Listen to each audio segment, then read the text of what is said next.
So Hasbro CEO Brian Goldner did a panel, and he was doing a Q&A session for the 35th annual Bernstein Strategic Decision Conference, which is Strategic Decisions conference. Conference. Yes, that's a mouthful. That one, Mhm. pretty long. Which essentially it's a marketing conference and stuff. So he was asked a bunch of questions, and three of them really like stuck out, and even the way he answered them, there was, it's interesting. And this was something I was kind of referencing when we were talking about the Bumblebee trailer. So I'll Mhm. just read the questions and then I'll read his answer. So the first question was, speaking of the future production slate, just recently I think one of your Transformer films was removed from Paramount's 2019 release schedule. What is the rationale behind that, and why should the investors read? What should the investors read into with that move?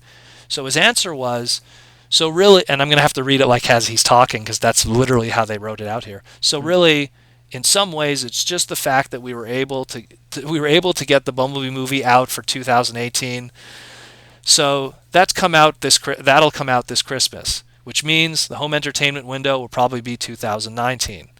With the new Paramount management team and the partnership with Paramount gives us the opportunity to step back from the Michael Bay chronology of films that have been put out there in the market, and we're looking for new storytelling.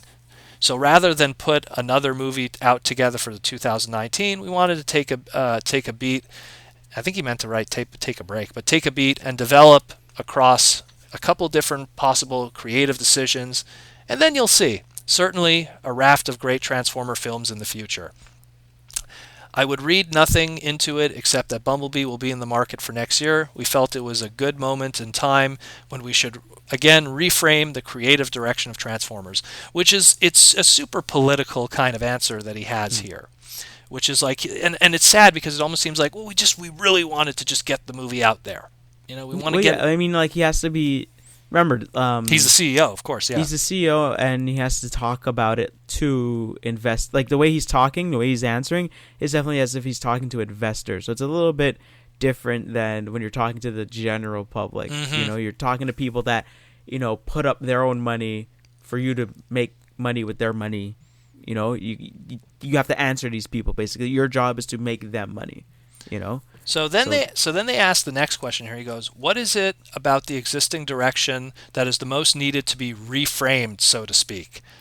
And that's a question almost I would have asked. mm, And then the answer he says, and I love how it starts. He goes, "Look, I think what you're going to see in the," and I love how it started with "look." It's almost like I wish I was there when he said it to see if it was said with discontent. You can only read so much into text and put yeah, it in your own exactly. mind. But he goes, "Look, what you're going to see in the movie, which I'm thrilled about, we've already done some early testings around the movie, is the heart and humanity that comes back into the Autobots. In this case, through Bumblebee, who is one of the most beloved characters by both fans and kids around the world, and you'll get a bit of a peek at his origin story. There's a great relationship that exists between him and our star, Haley Steinfeld."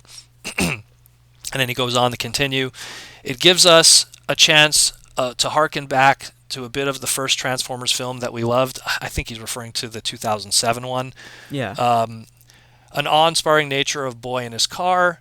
The car turns out to be a robot involved in an alien war. It is the kind of fun premise we want to go back to at the heart: humor and humanity, which is like, okay. We think, considering that the first movie was, it was passable, it was workable. Well, there's a Uh, lot of other stuff going on in that movie. The yeah. president of the United States, Oh, a there's a lot of hacker stuff that going on a there. hacker that ate the whole He ate the plate. whole plate. Then he goes on to say, and we think we have a way to do it with this film. I think that over time, as the films continue to build on themselves, we get a lot of action, but you also want to make sure that you're developing characters and story alongside that. And that's what this film intends to do. Now, see, again, building character, yeah, humans, that's never been absent from any of these movies, but I mean, we have one Decepticon and one Autobot who doesn't speak right now. So, I mean, we'll take from that what we will. Mm. Um, but it looks like, yeah, I don't know. It's just his words again. It's kind of like very political answers where it's just like, yeah, it's going to be a fun movie. Be sure to check it out. It's going back to the heart of Transformers, the Autobots and Bumblebee, the most beloved character of them all. And it's like, well, okay, maybe in the past recent years, no one knew who Bumblebee was in 2000 before 2007. I'll tell you that, at least from from outside the Transformer bubble. Except for like casual fans at that point. So, and then the final question they ask, and this one I'm happy that it was asked, was, is reboot the correct term? And his answer was, I don't think it's a reboot because it's an alternative of different chronology. To me, like right away that answer, it sounds like that's a reboot. So rather than going to a sequel from what people have seen last time, this takes place in the 1980s. It's a really fun era. People love the music. They love the time and the place. And it is a great place to put Bumblebee because for our fans, everyone knows that Transformers were originally created in the mid-80s. Actually, early 80s. Yeah, technically mid-80s. Whatever. He's off by a year. Close enough. He's in the right decade. I mean, he's not like he's the CEO of Hasbro or something. At least he didn't say the late, late. I would say early 80s. So it gives you maybe he's talking about when the movie came out and it really exploded. The first movie. 85. I guess I wouldn't say it exploded in 86. I think that was the downturn. But anyways, and I love that movie, but let's be real. All right. So then he goes on to say, so it gives us a chance to harken back to the things that people loved about the brand, and it's a chance to enjoy the brand and its kind from the beginning again. I wouldn't really cautiously go into saying let's reboot the franchise, but it wasn't any of that. I just felt that the story naturally came to a result. I disagree with that. At some work that of what we've done up to this point. Okay, what he said here. So number one, he says it's not a reboot, but it is a reboot. But then later on, he goes to say that they didn't reboot the franchise. So the words I'm taking from this is it's still in the Bay continuity. It's just I think he doesn't really know what the word reboot means per se, in the sense that I think he doesn't want to just say sequel. I think no one has really told him the word prequel. I don't know. But it's just he doesn't want to say it's a reboot. It's just it's happening in a different time, and again he has to be careful with that word chronology because it's like chronology, because that could mean like alternate timelines and stuff like that. And again, that's stuff that X-Men has dealt with in the Marvel movies, and it's to me this is a prequel movie to the 2007 movie. That's what I'm getting from this. I think he's just not wording it out there properly, but I think that's what he wants to say without knowing how to say it. Saying that it's going back to the 80s and it's everything Transformer fans love. Yes and no. I think that the fans that could appreciate it for the 80s really isn't the market for this film. The guys who are between 35 and 40 now, who grew up in the 80s and actually experienced Rick Astley, I don't know if they're going to be super excited about this movie outside of, again, toys and stuff. But a younger generation, it's YouTube. They'll learn what the 80s is through YouTube. But most of the younger generation, they're nostalgic for the 90s right now. Yeah. And I mean, now we live in an era where you're having kids that are like, hey, remember how great the 2000s were? We're going to be soon in that era. We're going to have guys that are going to be like, man, the 2000s were just the best. That was like the best era. The best clothing, the best music, But anyways, so I mean, it's a lot of weird answers there. But again, it's coming from the CEO, so it's something that it's hard to read the answers and everything. It's clearly done for investors and stuff, but at least it gives us kind of indications of what's going on, and again, pretty much tells us that this probably 200% is just a sequel to the 2007 Michael Bay movie, and that they will be taking some kind of a break to meditate over the brand, which I'm happy to hear that. I think that we don't need to go into 2019 with a movie.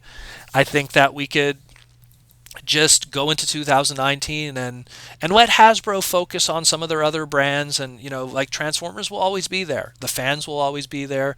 If you could go away for a bit and come back. I mean, I think that was the problem that they had with Star Wars.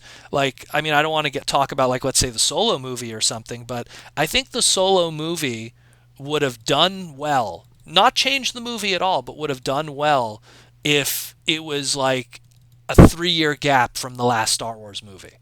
But You you know know what I what's mean? weird is that apparently that movie came out on time, even with all the issues with the directors and everything. Like that movie came out when it was supposed to come out, But I think that which is very it's surprising. poor performance in the box office. It had nothing to do with the movie or the characters or the choices or the actors or the story. I think it just had everything to do with just fatigue, in the Yeah, sense that if this movie, like, let's say episode, we had episode 7, and then episode 7 came out and we didn't have Rogue One and we didn't have episode 8, but then we had the Solo movie. You understand what I mean? yeah, It, like, if we would have like had that 2-year gap or that 3-year gap, and then the Solo movie, I think it would have got a lot more attention. I think it would have gotten a lot more focus. But it's just every year there was a Star Wars movie. More yeah. specifically, every 9 months, that's not good. It was almost every Christmas, it seemed like, Yeah. or it seemed like, So it's and something I that mean, that if they were able to do, like, I thought they were gonna do a Star Wars story, and then main Star Wars movie, mainline then a movie Star Wars every second. story, and then I thought they were gonna alternate between the Well, two, and but I was talking with a friend about this, and I was pretty much saying to him, like, one thing that you have to realize, like, the original Star Wars movies came out one every 3 years. Then there was the gap. Then the prequel movies come out once every 3 years. Then after the prequel movies, there was media coming out. There's TV shows. There's this. There's that. There was so much media. mm, The gap in between episode 6, the last old Star Wars movie, and episode 1 was mostly just written material, comic books, yeah, books, novels, novels, toys. But the gap in between episode 3 and when 7 finally did get around, there was TV series, CG and cell animated, flash based, video games, all kinds of supplemental material, comic books, bada boom, this, that, it yeah, was, yeah, yeah, yeah, so people were already a little burned out by the time 7 came around, but still did performed well, 7. But then Rogue One, episode 8, now this movie. I think that it's to me, Star Wars stopped becoming an event when a movie would come out. And I think that that's what happened with Transformers here, is there was just every second year there was a movie. yeah, And it stopped becoming an event. It started becoming, you're just waiting for school to start after the summer. You know what I mean? It just came, And that's what I think they need to avoid happening to the Transformers brand, is they need to avoid that kind of, too much frequency, and yeah, just be able to go, okay. And it's a line that I said on my Twitter, and the great wrestler Dusty Rhodes said it the best, which was, he used to wrestle in the Georgia territory, but when he heard the crowd and realized that he wasn't getting as much cheers as, let's say, last week, he'd go away. He'd go to another territory. And his words were, "You can't miss me. You can't miss me if I'm not gone." You know, hmm and he was right, because he'd be gone for 2 months, 3 months. He'd be in another territory in the Northwest or in the Northeast, working for Jim Crockett or whoever, or for the McMahons when they were a small regional territory. And then he'd come back to Florida Championship Wrestling after 2-3 months, and then they'd be cheering because he was gone and they missed him. And it's the hmm same thing here. You could argue how much episode 1 of Star Wars is as a movie, but when that movie came out, everyone missed Star Wars, and they yeah, all went and saw it, and they were excited. And it was the same thing with episode 7. There was a huge gap between that last episode 3 movie with Hayden Christensen and that episode 7 movie. There was a good gap of movies. So people were excited for episode 7, and it's still on the box office, listings, in the top 10 of all time. Actually, I think it's number 3, if I remember correctly, hmm behind Titanic and Avatar. So that says a lot. You know what I mean? yeah, It says that, when you're gone, people will miss you. But if you're yeah. just And churning I it out, think, and I think, people tend to forget. They always get into a fever pitch, like, oh, I can't wait till the next one out. I can't. Oh, what show is out now? Everyone goes crazy, and then when it actually happens, everyone's sick of it already. Yeah, Everyone's it's done. it's way too much. So like it's to me, you have to dial it back. You have to like especially And I also think that we have to remember that it's Disney that owns, Marvel stuff, Star Wars stuff. I guess Jim Henson stuff would count in there, hmm and also their own stuff. So the next Christmas movie, because the last time the Star Wars movies are coming out around Christmas or so, the next one that's coming out for specifically Disney is I think Mary Poppins Returns. hmm And I think they might have the Christopher Robin movie too, no? Yes, there's the Winnie the Pooh movie. Yeah. The Winnie the Pooh one. I think it's the Christopher Robin one as well. So I mean, Disney already has their slate kind of full with their own movies. So I guess that's why this Star Wars one was put to an earlier date. So I think that Again, might have been the case as well. to me, again, it goes back to what Dusty Rhodes said. It's just I think that they need to spread things out. And in the case of Transformers, I think that getting a movie every second year maybe was not a good idea. And personally, even from a business standpoint, I think with business you want to have money that's a longevity. And I think that if instead of it doing every second year, you did every third year, I think it would have worked out better because you don't stretch out the brand dry.